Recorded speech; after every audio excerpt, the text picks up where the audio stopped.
Bonjour Blandine, bonjour à tous. Je suis Bonjour Anna Anna. Jachim. Je suis coach en éducation bilingue et biculturelle. Pour les personnes qui ne me connaissent pas encore, j'accompagne les parents qui ont du mal à transmettre à leurs enfants leur langue maternelle, donc la langue minoritaire des enfants. Vous pouvez en apprendre davantage sur mon travail grâce à la vidéo que j'ai mise dans la description. Et voici Blandine Chassagne, qui est professeure de français. Je te laisse te présenter. Oui, donc je suis professeure de français et donc j'ai une école en ligne qui s'appelle l'école des petits expats et donc j'aide les petits francophones qui vivent à l'étranger à maintenir un bon niveau de français. Voilà. On va mettre aussi dans la description les sites de Blandine. Donc, si vous êtes intéressé, vous pouvez toujours consulter les sites et contacter Blandine pour avoir plus d'informations. Et Très bien. aujourd'hui, je te propose de continuer avec les phrases à ne pas dire à nos enfants bilingues, plurilingues, multilingues. Donc, c'est le sujet que nous avons choisi pour la vidéo précédente et qui a beaucoup plu à notre public, j'ai l'impression. Et donc, on a décidé de continuer. Donc, on va chacune vous présenter deux phrases à ne pas dire à nos enfants, c'est-à-dire des phrases qui peuvent les bloquer ou blesser ou démotiver. Donc, c'est tout ce qu'on voudrait éviter dans l'éducation de nos enfants, dans l'éducation de tous les enfants. Euh, pour changer par rapport à la dernière fois, je propose que tu commences, Blandine, et ensuite, on va faire un à tour de rôle. Oui, très bien. Alors on va commencer par une phrase que voilà, c'est une maman qui me l'a envoyée. Elle m'a dit voilà, je ne comprends rien. Arrêtez de parler en français entre vous. Donc le contexte, c'était voilà, c'était pendant un repas dans sa belle famille espagnole et c'est une personne qui s'est sentie un petit peu exclue de la conversation qu'elle était en train d'avoir avec son enfant et je me suis dit que c'était intéressant de parler de cette phrase. Pourquoi je l'ai choisie? Parce que c'est vrai que moi-même, je me suis déjà sentie gênée de parler en français à mes enfants en public devant d'autres personnes. Et je pense que je ne suis pas la seule. Et c'est vrai que on a toujours peur que, enfin moi en tout cas j'ai peur qu'ils les autres le perçoivent comme un manque de politesse, comme une exclusion en fait. Et voilà. Mais c'est vrai que bon, en y réfléchissant bien, c'est vrai que dans 99% des cas, en fait on dit simplement une banalité à son enfant. On n'est pas en train de dire du mal des autres, on n'est pas en train de critiquer. Et voilà, on lui demande de. Là, je reprends l'exemple du repas, par exemple. Elle était peut-être juste en train de lui demander s'il voulait du pain ou de l'eau ou je sais pas quoi. Mais ce que je veux dire, c'est que c'est simplement notre manière de communiquer, c'est tout à fait naturel et il n'y a pas de. Voilà, il y a rien de mal à communiquer en français, enfin en tout cas dans sa langue minoritaire à son enfant. Alors c'est vrai que c'est pas agréable on est tenté de parler dans la langue majoritaire à son enfant Mm. parce que c'est pas agréable d'attirer les regards, c'est pas agréable d'attirer l'attention, d'être différent, en tout cas pour certaines personnes. Et c'est vrai qu'on a envie de s'intégrer dans un pays qui est pas le nôtre, donc on a envie un petit peu de se fondre dans le décor. Mais en même temps, il faut se demander aussi, euh, il faut se demander quel message on envoie à son enfant si on lui parle dans sa langue majoritaire en public. Ça veut dire quoi? Que notre langue maternelle, elle doit pas sortir de la maison. Ça veut dire que qu'on doit dissimuler ce qu'on est, qu'on ne doit pas assumer qu'on est différent. Non. Je pense que notre enfant, de toute façon, il est différent. C'est comme ça. Très souvent, quand on a un enfant bilingue, ben, dans son entourage, voilà, il est un petit peu différent des autres et c'est un fait. Donc, je pense que notre rôle en tant que parent, c'est de lui apprendre à gérer sainement cette différence plutôt que de la cacher à tout prix. Voilà. Donc, je pense qu'il y a deux choses. D'une part, faut pas se sentir gêné de parler en public dans sa langue maternelle à son enfant. Il n'y a pas de gêne, il n'y a pas de honte, il n'y a rien de mal. C'est comme ça. C'est notre manière de communiquer et que ça plaise ou non, c'est comme ça. Dans une certaine mesure, bien évidemment. Enfin, là, tu vois, je reprends l'exemple du repas de famille. C'est un petit aparté à son enfant dans sa langue maternelle. Ça dure quelques minutes. C'est vrai que si c'est une grande conversation tout le temps, là, c'est vrai que bon, c'est autre chose. Mais voilà. Donc, faut pas se sentir gêné de parler en français, enfin, en tout cas, dans sa langue minoritaire à son enfant en public. Et la deuxième chose aussi, je pense que tu me diras si tu es d'accord ou pas, mais je pense qu'il faut pas se sentir gêné aussi de réagir. Euh, dans ce genre de situation, soit immédiatement, soit après. C'est vrai que quand la personne dit ça, il n'y a pas de malveillance dans ses propos, c'est plus une maladresse. Mais je pense quand même que ça crée un malaise qui est bien réel. Et les enfants, bien souvent, ils sont trop petits pour exprimer ce malaise, pour mettre des mots, pour verbaliser. Donc, d'autant plus que très souvent, la personne qui prononce ça, c'est une personne qu'ils aiment bien. Ça peut être un proche, ça va être la famille. Donc, ils vont pas oser réagir.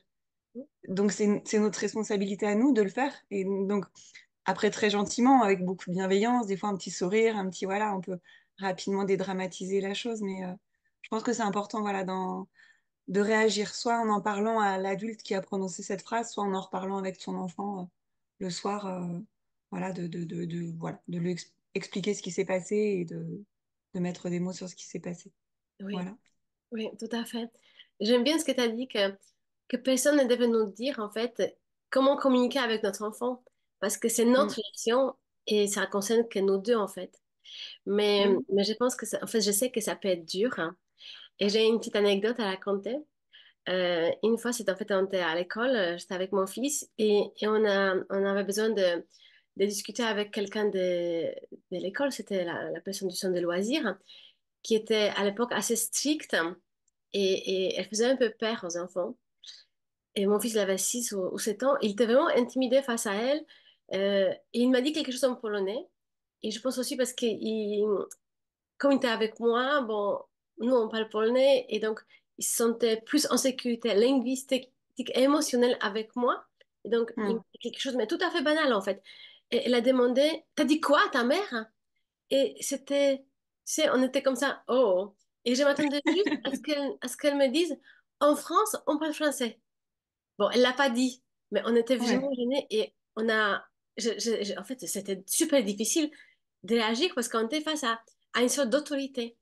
Et je sais que c'est un problème pour de nombreux parents parce qu'en fait, quand il s'agit de l'école, qui est vue comme une institution, qui a Ouais. un certain pouvoir et une autorité, bah, c'est vraiment pas facile. Bien sûr, ça dépend aussi de la personne qu'on a en face. Et comme tu as dit, on est dans un pays qui n'est peut-être pas vraiment ou pas encore le nôtre, ou qui est le nôtre, mais bon, en même temps, oui, on se sent toujours peut-être un peu à part, et on a besoin de se sentir accepté. Et donc, on veut être comme tout le monde. Mm, Et je me dis que pour les parents qui ne maîtrisent pas encore tous les codes, ils peuvent vraiment se sentir démunis face à quelqu'un mm, qui dit, mais pourquoi vous parlez pas notre langue? mm, Voilà, moi, je comprends pas, je me sens mal à l'aise. mm, Et, et en fait, c'est un peu, c'est là où on commence, si on cède, c'est de la domination de l'autre côté. Parce qu'on peut se dire, mm, bon, c'est pas grave, c'est juste une fois, mais en même temps, on montre à notre enfant notre faiblesse. Et mm, l'enfant, il peut se dire, bah, en fait, mes parents ou ma maman ou mon papa, euh, finalement, il n'est pas si fort que ça. Et c'est mm, par rapport à notre autorité vis-à-vis de l'enfant, il va se dire, bah, si ma maman, elle n'arrive pas à se défendre face à cette dame ou à quelqu'un d'autre, bah, est-ce que je peux vraiment me sentir en sécurité avec elle? C'est mm. vraiment compliqué comme situation. Et autant en famille, ça va, mais je trouve que vraiment qu'on est à l'extérieur, Ouais. hein, face à quelqu'un qui a quand même l'école, où il y a quand même Mm. un certain pouvoir, on s'imagine, Oui, tout à fait. pouvoir, mais c'est dans l'imaginaire, hein. Et c'est pour ça que c'est très important de bien gérer ce type de situation pour nous, mais aussi pour nos enfants. Mais comme tu as dit, c'est vraiment pas facile en fait. Et il y a plein Ouais. de gens qui ont des difficultés avec ça. Ouais, ouais, non, mais complètement, complètement. Mm. Ouais. Voilà. C'est pas évident, ça vient pas naturellement. Je pense que ouais, on est vraiment tenté ouais, Mm. de faire profil bas et Ouais, voilà, de parler la langue majoritaire voilà, pour ouais. se fondre dans le décor, comme je disais. Mais c'est vrai que faut faire attention, hein. Et comme, Faut pas avoir peur. non. Faut assumer et faut oser. Et comme tu as dit, il faut l'expliquer ensuite à l'enfant aussi. Mm, Pour que l'enfant mm, comprenne, par exemple, pourquoi je n'ai pas réagi. Peut-être je n'ai pas réagi parce que je ne voulais pas qu'il y ait un conflit avec cette personne-là. Et donc, j'ai mm, cédé, mais c'est pas parce qu'elle avait raison. C'est juste mm, parce qu'il y a des situations où parfois mm, on essaie de céder, mais c'est pas parce qu'on est faible, mais c'est parce qu'on mm. considère que c'est mieux dans cette Complètement, situation-là. Mais voilà, il y a plein de complètement. situations comme ça, c'est pas toujours évident. Voilà. Ouais, ouais, ouais, complètement. Ouais. Et toi, Anna, est-ce que tu veux nous partager une Oui, autre phrase? oui, alors j'ai une phrase qui est: Tu ne fais pas d'effort hein, pour parler avec nous. Donc c'est souvent de la part des grands-parents. Voilà, parce qu'ils ont du mal à communiquer avec l'enfant qui, par exemple, développe le bilinguisme réceptif et qui parle pas la langue, sa langue minoritaire. Mais c'est pas uniquement une question d'effort, hein, parce que c'est aussi beaucoup de frustration pour l'enfant. Et donc, pourquoi il faut éviter ce type de remarques? En fait, il y a deux possibilités. Soit l'enfant, il fait déjà de l'effort, mais ce n'est pas facile, et il n'arrive pas à communiquer dans sa langue minoritaire. Donc là, il se sent dévalorisé. Soit il n'arrive pas à faire de l'effort, en fait, pour des raisons qui lui sont propres. Par exemple, il y a un blocage, et en fait, il n'arrive pas. Et c'est pas qu'il veut pas, c'est juste que on peut dire que c'est indépendant de sa volonté. Donc, en tout cas, il n'est jamais passif à des personnes qui lui parlent, parce que dans sa tête, ça cogite, parce qu'il essaie de comprendre. C'est pour ça Hmm, qu'on dit les linguistes réceptifs et pas passifs, parce qu'on n'est jamais passif vis-à-vis de quelqu'un qui hmm, essaie de communiquer avec nous. Et donc, en conséquence, ce qui peut se passer, c'est qu'il peut ressentir de la frustration, du ressentiment, et finalement, il peut se décourager et démotiver. Et donc, s'il se sent incompris, il peut se sentir aussi rejeté. Et surtout, ce qui est important de comprendre, c'est que l'enfant, il n'a pas choisi cette situation. hmm, Parce que c'est tellement plus facile d'avoir une seule langue et de pouvoir communiquer avec tout le monde dans cette langue. Et c'est vraiment aux parents d'intervenir auprès de ces personnes qui disent des choses comme ça, parce que c'est le parent qui a décidé pour l'enfant. Il a décidé qu'il va vivre dans un autre pays. Il a décidé que l'enfant va avoir plusieurs cultures et plusieurs langues. Et l'enfant, il se trouve coincé dans cette situation. Il l'a subi, en fait. Et je me dis que, comme souvent, en fait, c'est soit des amis, soit des grands-parents. Et donc, pour l'enfant, c'est vraiment difficile parce que c'est une sorte de triple peine. C'est-à-dire, hein, hmm, déjà, il voit pas souvent ses grands-parents. Ensuite, normalement, il a besoin d'avoir une relation forte avec eux, mais comme ils ont du mal à communiquer ensemble, bah, cette relation, elle peut pas se développer. Et ensuite, comme ils lui font des remarques, hein, bah, l'enfant, il se sent blessé. Donc, c'est une pression inutile, déjà, qui peut avoir, bien sûr, un impact négatif sur la relation avec les grands-parents, mais hmm, aussi, elle peut réduire la confiance en soi de l'enfant. Et puis, c'est une approche qui est négative. Finalement, on hmm, devrait encourager l'enfant par une approche positive, hmm, donc ne pas le démotiver, mais au contraire, hmm, lui dire des choses gentilles, de lui faire des hmm, compliments pour hmm. qu'il ait envie de faire un peu plus Ouais. d'efforts ou de voir voilà, pourquoi ça commence. Alors, Hmm, qu'est-ce qu'on peut dire à notre enfant pour l'aider? On peut lui dire que je sais que tu fais de l'effort, hein. Je sais que pour toi, c'est aussi important de pouvoir communiquer avec tes grands-parents. Je sais que ce n'est pas facile. Je comprends que ça peut te rendre triste ou peut-être ça peut te mettre en colère, hein, parce qu'on nous dit que tu fais pas d'efforts, mais tu essayes et parfois tu n'y arrives pas. Et moi aussi, je trouve ça injuste et je pense qu'à ta place, je serais aussi un peu triste et déçue. hmm, Mais si tu veux, je peux t'aider. Donc, on peut essayer ensemble. Donc, par exemple, on peut dire, bah, si tu veux leur dire quelque chose, tu me dis et moi je te le traduis et ensuite c'est toi qui dis. Donc, au début, je sais que ça va être euh, un peu difficile parce que voilà, on va faire de ouais, la discussion, fastidieux. mais c'est mieux que rien et ils vont voir que tu fais de l'effort parce que moi, je sais que tu fais de l'effort. Et en plus, ils vont l'entendre de ta bouche et on va le faire ensemble et après, ça va être de plus en plus facile et on va y arriver. Est-ce que tu es d'accord? Donc, Hmm, en essayant d'impliquer l'enfant et de lui montrer qu'il peut dire des choses, même s'il n'arrive pas à les dire de lui-même, ça va l'aider et il pourra communiquer avec ses grands-parents. Et puis, il y a même on peut le dire que parfois, tu sais, il y a des gens qui communiquent par un traducteur, hein, et ils communiquent très bien. Donc, on peut commencer comme ça, mais tu es encore petit. Donc, avec le temps, si on essaie ensemble, on va y arriver. Et la prochaine fois, hmm. c'est toi qui pourras parler avec eux Ouais. normalement. Voilà. Oui, lui faire prendre conscience que voilà, petit à petit, avec de la régularité, avec de l'aide, qu'il n'est pas tout seul, Hmm. voilà, qu'il peut y arriver et voilà, lui redonner cette confiance en lui. Ouais. Et on peut lui dire que c'est un Ouais. processus, que c'est pas comme ça du jour Mais au que c'est pas lendemain. lui qui est responsable quand on Hmm. dit tu fais pas l'effort, Oui. on lui met la responsabilité sur lui alors que non. Et que c'est C'est comme vrai que ça c'est qu'on une phrase apprend très aussi. fréquente, hein. Combien de fois je l'ai entendu ça? Ah, il fait Oui. pas l'effort. Tu fais pas Non, d'effort. On peut pas être dans la tête de l'enfant. Et c'est non, comme c'est un jugement. On fait pas, tu fais pas d'effort, ouais, donc ouais, il y a c'est un pas bien en jugement. fait. C'est toi qui Ouais, veux pas. Mm. ouais, Voilà. ouais, ouais, c'est sûr, c'est très, ouais, très, très intéressant, effectivement. Mm. Ouais, très bien. Alors, ta phrase à toi maintenant. Oui, alors moi j'ai une autre phrase, c'est ton frère parle mieux que toi. Euh, c'est alors là on va aborder le thème de la comparaison dans une fratrie. C'est ça aussi, c'est une phrase qu'on entend. Moi en tout cas, je l'ai entendue très souvent en tant qu'enseignante. Ah mais son frère, il était pas comme ça. Ah son frère, il avait pas ce problème. Voilà et pas seulement au sujet du bilinguisme. Hein, c'est vraiment quelque chose que j'ai un type de phrase que j'ai entendu très souvent pendant longtemps. Je pense que c'est important d'en parler parce que voilà, il faut dire une bonne fois pour toutes que les comparaisons entre frères et sœurs, pour moi, c'est au mieux, c'est inutile et au pire, c'est néfaste. C'est vraiment pas bon du tout pour les enfants. Pourquoi? Parce que déjà, ça a un impact sur l'estime de soi. Enfin, un enfant qui entend ça de manière répétitive et régulière, il va se sentir en fait inférieur à ses frères et sœurs. Et donc voilà, ça va affecter son estime de soi, sa confiance en lui, etc. Donc voilà, ça peut être néfaste. Et puis l'autre chose aussi, c'est que ça alimente en fait une sorte de rivalité fraternelle. Voilà, les enfants, ils vont se sentir en compétition entre eux pour obtenir l'approbation, obtenir comment dire, l'attention de leurs parents. Donc voilà, ça va générer de la jalousie, ça peut générer du ressentiment entre eux.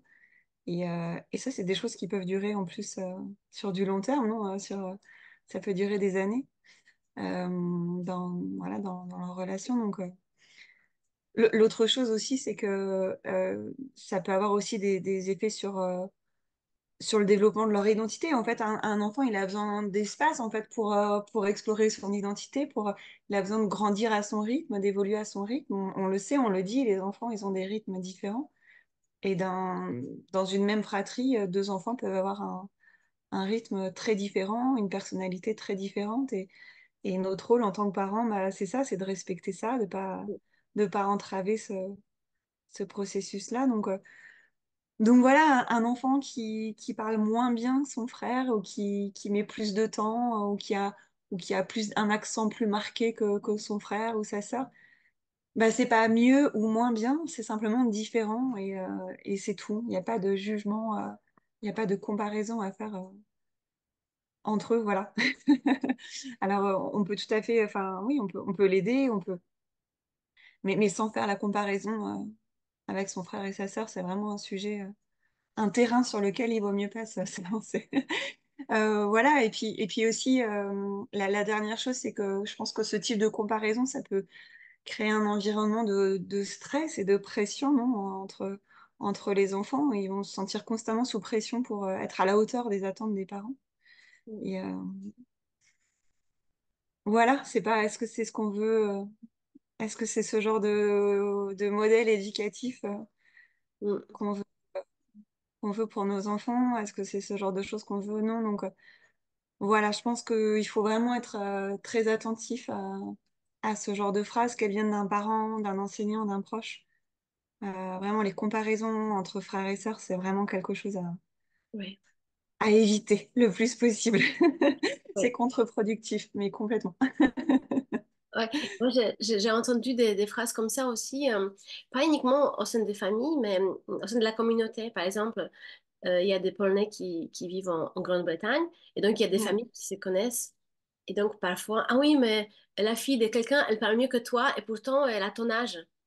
Oui, Et donc, oui, donc en fait, c'est possible aussi de comparer avec d'autres enfants.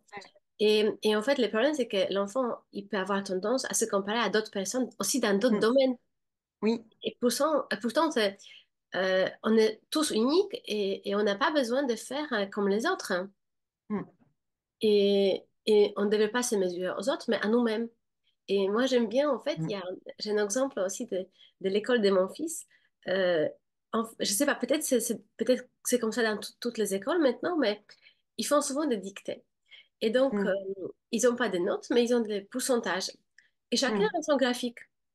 Et en Mm. fait, Oui, c'est l'évolution ou le progrès de l'enfant qui est mesuré. Donc, oui. chaque enfant a son graphique, et donc à chaque Mm. fois, il note s'il descend, s'il monte, et ils connaissent pas les résultats des autres. Mm.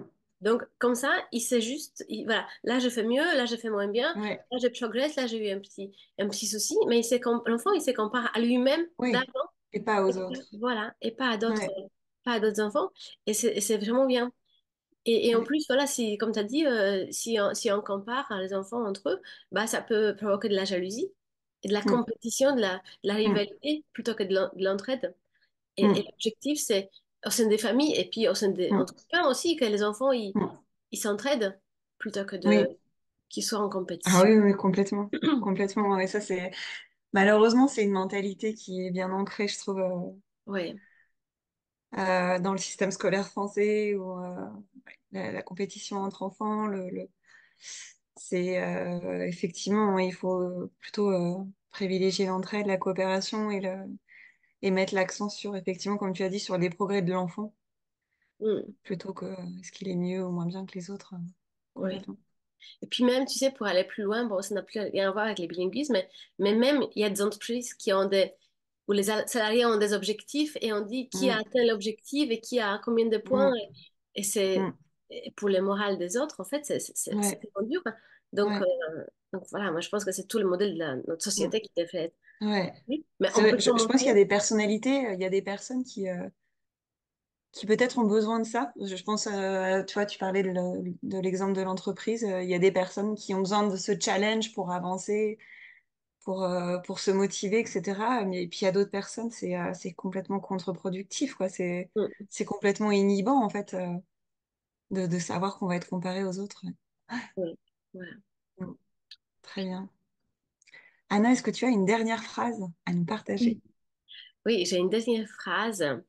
Alors la phrase est, est-ce qu'il comprend sa langue minoritaire? Donc, est-ce qu'il comprend le français, le polonais, l'anglais? Et donc, en fait, c'est une question qui est posée en présence de l'enfant. Et la question est posée à son parent. Donc, l'enfant entend la question, mais c'est pas à lui qu'on s'adresse, mais on parle de lui. Donc, pourquoi il faut éviter ce type de phrase? En fait, il y a plusieurs aspects qui sont problématiques. Donc, on parle de l'enfant comme s'il n'était pas là. Mm. Euh, on parle de lui, en fait, et on fait comme s'il pouvait pas répondre lui-même. Et on manque de respect par rapport à sa personne, parce qu'en fait, on le traite un peu comme un objet de l'échange entre adultes. Et donc, ça ne concerne pas uniquement les langues, mais en fait, chaque sujet peut être abordé comme ça par rapport à l'enfant en sa présence. Et donc, ça peut avoir plusieurs conséquences négatives. Donc, euh, par exemple, l'enfant peut se sentir en insécurité émotionnelle parce qu'il entend des conversations qui les concernent, mais il est exclu de ces Mm. conversations. Et donc, ça peut créer des sentiments d'incertitude et d'anxiété chez l'enfant.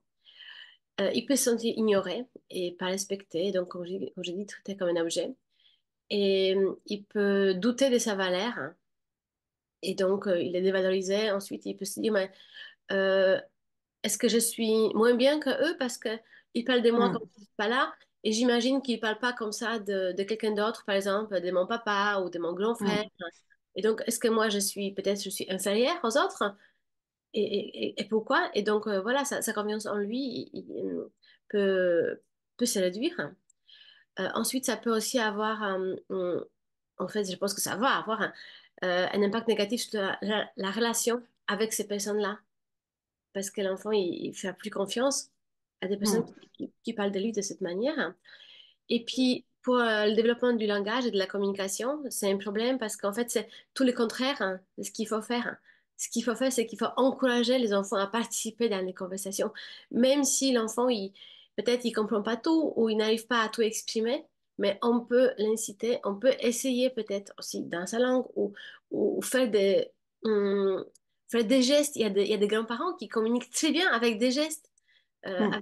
ou qui font des dessins, mais c'est vraiment important d'impliquer l'enfant et de montrer qu'on veut communiquer avec lui et que nous aussi on va faire de l'effort. C'est pas uniquement à l'enfant Mm. de faire de l'effort pour communiquer dans sa langue minoritaire, c'est aussi à d'autres personnes Et qui souhaitent l'entourage. avoir Mm. cette relation Mm. avec l'enfant.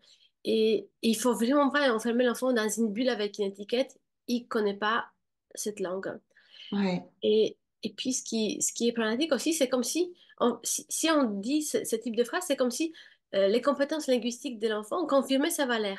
Donc, s'il Mm. parle bien, c'est que voilà, l'enfant, il a de la valeur, Ouais. Donc je m'adresse à lui. voilà, on l'apprécie. Mais s'il parle pas bien, bah, du coup, voilà, on fait comme s'il n'était pas là ou on le traite Ouais.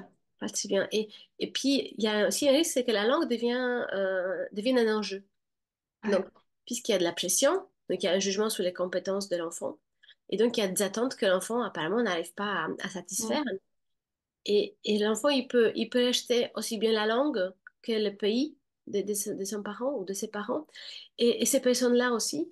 Et il peut se dire, bah, puisque on m'a fait comprendre que moi, je ne comprends pas cette langue, bah, je vais faire comme si. Comme ça, c'est plus Mm. facile. Voilà, je ne vais pas faire de l'effort. Je ne comprends pas cette langue, ce n'est pas ma langue. Et j'ai pas envie, parce que voilà, Mm. l'enfant a été blessé et il peut se dire, moi, j'ai pas envie de m'embêter avec ça. Donc, et puis, ce qui, oui, ce qui est lié à tout ça, c'est que la langue va être associée à l'humiliation. Et nous, en fait, ce qu'on Mm. veut faire, hein, en fait, notre objectif, c'est de faire associer la langue au plaisir hein, et au bien-être de Mm. l'enfant, pour que l'enfant ait envie de partir avec nous dans notre pays, Mm. de passer de bons moments avec nous, Mm. avec notre famille, là-bas, voilà, pour valoriser cette langue aux yeux de l'enfant. Et puis après, il y a aussi une sorte de stigmatisation. Donc l'enfant peut se dire, hein, moi, je suis quelqu'un qui ne connaît pas la langue de ma maman. Donc, Mm. je ne suis pas à la hauteur. Hein.